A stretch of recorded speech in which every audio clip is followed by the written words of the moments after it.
আপনারা যদি আগের 5টা ভিডিও দেখে থাকেন তাহলে অবশ্যই আপনাদের সি প্রোগ্রামিং এ যোগ বিয়োগ গুণ ভাগ কি করে করতে হয় সেই বিষয়টা ক্লিয়ার হয়ে আছে। আজকে আমরা ম্যাথামেটিক্সের আরেকটা অপারেশন দেখব। ক্লাস 6 বা 7 থেকে হয়তো এই ধরনের জিনিসপত্র আপনারা দেখছেন। সেটা কেমন, যে 2 square equals to 4, 2 cube equals to 8, মানে পাওয়ার দেওয়া যে অপারেশনগুলো।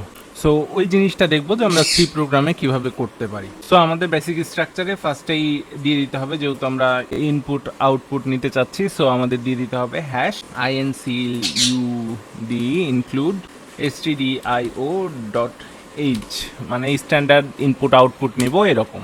এরপরে আমরা যেহেতু ম্যাথামেটিক্যাল অপারেশন করতে যাচ্ছি, প্রথম দিকের ক্লাসে বেসিক স্ট্রাকচার দেখানোর সময় বলেছিলাম যে এরকম stdio ডট এইচ ছাড়াও আরও কিছু লাইব্রেরির ফাংশন আছে, তার মধ্যে একটা কি, যেহেতু ম্যাথামেটিক্যাল অপারেশন করব সো আমাদের লাগছে ম্যাথ ডট এইচ। তাহলে আমরা দুইটা লাইব্রেরির ফাংশন ইনক্লুড করে নিলাম, stdio.h আর math.h। এখন বেসিক স্ট্রাকচারটা তৈরি করে নিই। সো আমাদের থাকছে ইন্ট মেইন, এরপরে সেকেন্ড ব্র্যাকেটের ভিতর আমরা আমাদের কোডটা লিখব।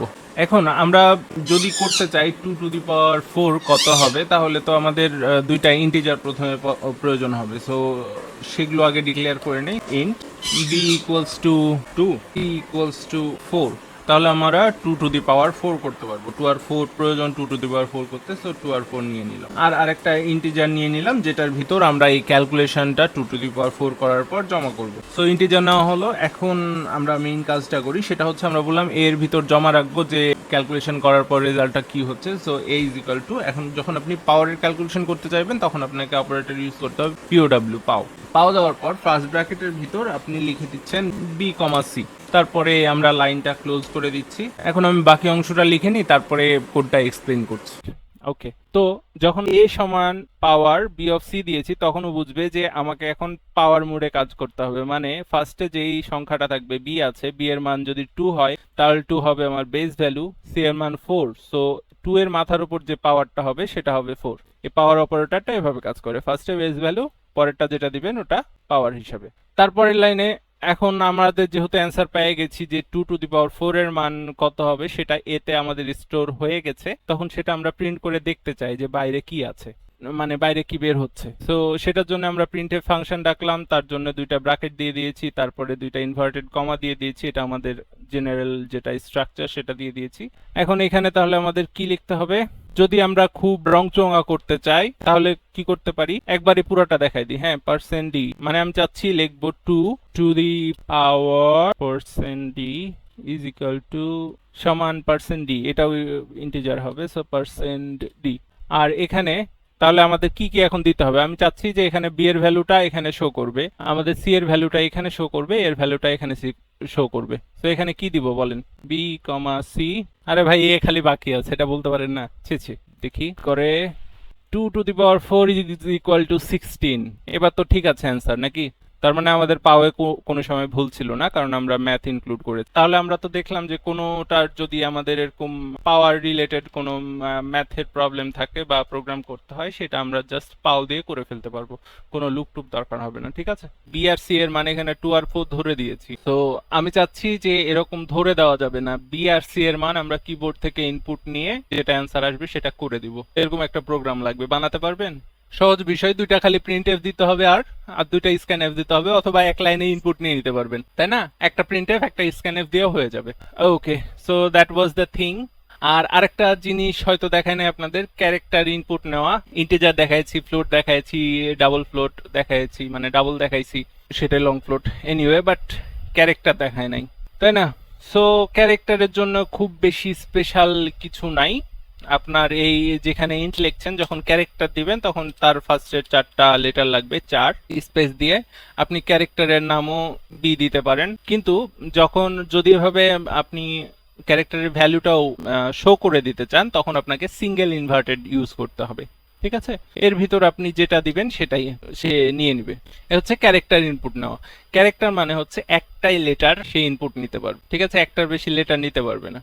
আমাদের যখন ওয়ার্ড সেন্টেন্স দরকার হবে তখন সেটা দেখবো নি স্ট্রিংস কিভাবে নিতে হয়। যাই হোক, ক্যারেক্টার আজকে লাগবে তাই জাস্ট এটুকু দেখাই দিলাম। ঠিক আছে, যদি ক্যারেক্টার এভাবে ইনপুট নিতে হয় এভাবে। আর যেরকম আমাদের সংখ্যা ইনপুট নেওয়ার জন্য %d দিয়েছিলাম, দশমিক নেওয়ার জন্য %f, অথবা ডাবল নেওয়ার জন্য %lf দিয়েছিলাম, সেরকম আপনার ক্যারেক্টার ইনপুট নেওয়ার জন্য কি দিতে হবে বলেন, percent first letter C, easy to remember. এভাবে আমরা ক্যারেক্টার প্রিন্ট করতে পারবো আর ক্যারেক্টার ইনপুট নিতে পারবো। এর বেশি কিছু আর ক্যারেক্টারে নাই।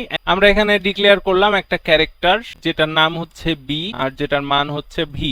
ক্যারেক্টার মানে অক্ষর, ঠিক আছে। আমাদের এই লাইন দরকার নাই, এটার জন্য আমরা কমেন্ট আউট করলাম। কমেন্ট আউট একটা এইভাবে করা যায়, আর একটা যখন আপনার অনেক কয়টা লাইন একসাথে কমেন্ট আউট করতে হবে তখন করতে হবে এভাবে একটা স্টার দিলাম। দেখেন পরে সবটুকু হয়ে গেছে কিন্তু কমেন্ট, কিন্তু আমার সবটুকু করলে হবে না, এই ব্র্যাকেটটা দরকার আছে। তখন আমি যেখানে শেষ করতে যাচ্ছি কমেন্টটা সেখানে আবার স্টার দিব, স্ল্যাশ দিব। দেখছেন এটা আবার লাল হয়ে গেছে। এই দুইভাবে কমেন্ট করা যায়, আপনার প্রোগ্রামের ভিতর করতে পারেন। তবে বেশিরভাগ সময়ে হয়তো ডাবল স্ল্যাশ ইউজ হয়, কিন্তু যখন প্রোগ্রামের কোনো একটা লজিক চেঞ্জ করছেন আর ওই লজিকটাও রাখতে যাচ্ছেন আগেরটাও, তখন এরকম মাল্টিপল লাইন কমেন্ট দিতে। আমরা এই লাইনটা এখন আপাতত অফ রাখি। আমরা চাচ্ছি যে এই চার বি যেটা আমরা স্ক্যান করলাম সেটা এখন প্রিন্ট করব। সো বি এখানে ফার্স্টে প্রিন্ট করছে। এই ক্যারেক্টার প্রিন্ট করার জন্য আমরা যেমন ইন্টিজারের জন্য %d দিচ্ছিলাম, ক্যারেক্টারের জন্য %c দিতে হবে। আর স্পেশাল কিছু নাই, বাকি সব কাজই সি।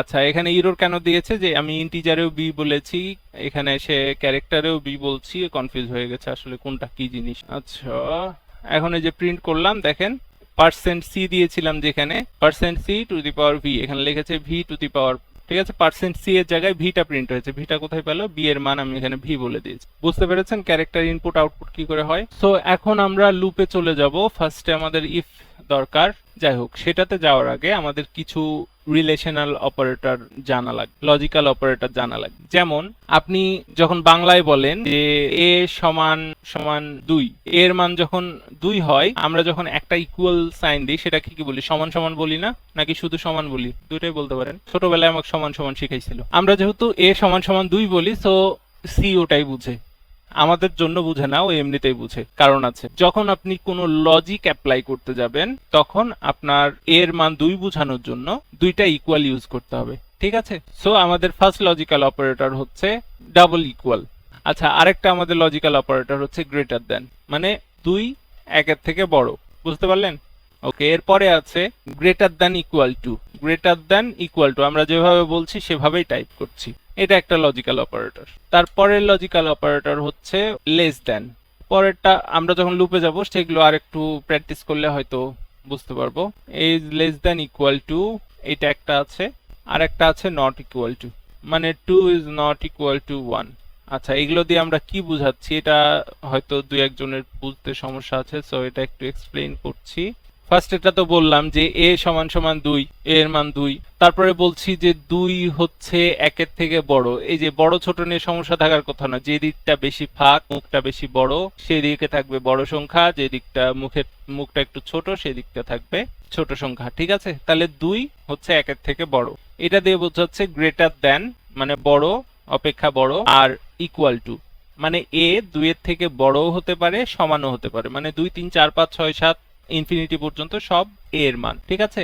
এটা দিয়ে বোঝাচ্ছে যে ছোট দিকে আছে 1, তো বোঝাচ্ছে যে 2 এর থেকে 1 ছোট। এটা দিয়ে বোঝাচ্ছে যে এর মান 2 এর থেকে ছোট হবে অথবা সমান হবে, তার মানে 2 1 0 মাইনাসের দিকে সব মান, এখানে এর মান, এরকম বোঝাচ্ছে। আর নট ইকুয়াল টু দিয়ে বোঝাচ্ছে এই যে আমাদের এই এক্সক্লেমেশন যে মার্কটা আছে সেটা হচ্ছে লজিক্যাল নট। তার মানে যখন আমরা বলতে চাইবো যে সমান না, তখন আমাদের ফার্স্টে না বলতে হবে, পরে সমান বলতে হবে। যাই হোক, না সমান 2, না সমান 1, এটা হচ্ছে নট ইকুয়াল টু, সমান নয়। 2 কি 1 এর সমান? সমান না, সেটা দেখানোর জন্য বললাম 2 ইজ নট ইকুয়াল টু 1, ঠিক আছে। এই হচ্ছে আমাদের 6টা রিলেশনাল অপারেটর, দুইটা জিনিসের মধ্যে সম্পর্ক তৈরি করার অপারেটর, ঠিক আছে। এগুলো আমাদের পরে লাগবে। আর আরেকটা জিনিস আছে লজিক্যাল অপারেটর। লজিক্যাল অপারেটর গুলো হচ্ছে কয়েকটা আছে, এগুলো লিখে নেই তারপরে এক্সপ্লেন করছি। অ্যান্ড আরেকটা আছে অর, আরেকটা আছে নট। আমার জানা মতে 3টাই লজিক্যাল অপারেটর আছে, থাকলে হয়তো সামনে দেখতে পাবো, না পাইলে নাই। এই যে 2টা অ্যান্ড দিয়েছি আমরা, এ অ্যান্ড শর্টকাটে এ অ্যান্ডটা লিখি না, যেহেতু এখানে সমান 2টা ইউজ করেছি ওই জন্য মনে হয় মিল রাখার জন্য এটা করে দিয়েছি অ্যান্ড। যখন আমরা বুঝাইতে চাইবো যে তোমার বয়স যদি 18-র বেশি হয় আর তোমার বয়স যদি তুমি যদি বাংলাদেশের নাগরিক হও তাহলে ভোট দিতে পারবা, তাহলে এখানে 2টা শর্ত আসলো। একটা হলো তোমার বয়স যদি 18-র বেশি হয়, আর একটা শর্ত আসলো তোমার জন্ম যদি বাংলাদেশে হয়, তাহলে তুমি ভোট দিতে পারবা, ঠিক আছে। এই মাঝখানে যে এবংটা আসলো সেটাকে আমরা সি এর জন্য এই অ্যান্ড দিয়ে প্রকাশ করব। মানে যখন 2টা শর্ত দিয়ে আমার একটা কাজ হবে সেক্ষেত্রে আমাদের অ্যান্ড ব্যবহার করতে হবে। আপনারা যদি আইসিটিতে লজিক গেট পড়ে থাকেন তাহলে ওখানে অ্যান্ড গেট পড়েছেন, সেই অ্যান্ড গেট এটা বলতে পারেন সি এর। আবার এটা হচ্ছে লজিক্যাল অর, মানে আবার ভোটের দিকে যাই, যদি তোমার জন্ম বাংলাদেশে হয় অথবা তুমি বাংলাদেশের কোনো মেয়েকে বিয়ে করো তাহলে তুমি বাংলাদেশের নাগরিক হবা, এরকম কিছু একটা। এখানে অথবা দুইটার মধ্যে একটা, আপনার জন্ম হলেও আপনি নাগরিক, আপনি বিদেশি মানুষ বাংলাদেশে একটা মেয়েকে বিয়ে করেছেন সেক্ষেত্রেও আপনি নাগরিক, দুইটার মধ্যে একটা হলেই সে খুশি, সেক্ষেত্রে এই অরটা ব্যবহার করতে হবে। অথবা এটা হোক অথবা ওটা হোক, কাজটা করতে হবে। আর এটা হচ্ছে নট, লজিক্যাল নট। একটু আগেই বললাম যে নো শব্দটা, নট শব্দটা আমরা এক্সক্লেমেশন মার্ক দিয়ে ব্যবহার করি। সো এগুলো এখন আমরা প্র্যাকটিক্যালি ব্যবহার করব, তাহলে হয়তো বিষয়গুলো আর একটু ক্লিয়ার হয়ে যাবে।